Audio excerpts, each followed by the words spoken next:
And many times the Bible says God will hide his face from us. And if we seek him, we'll find him. When we seek him with all our hearts, he hides himself and he allows us to have the hunger and have the thirst, is so that we can actually be satisfied and so that we can know the sweetness of his voice when he speaks to us.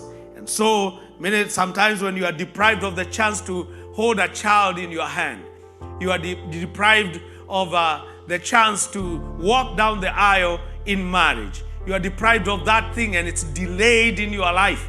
You are deprived of that privilege and it's delayed in your life. You start having this desire, and desire develops in your heart. And I would not even call it desire. It is desperation. It comes from within your heart. You are desperate for this thing. You want this thing. It will drive you to the mountains and the hills because you are going to look for it.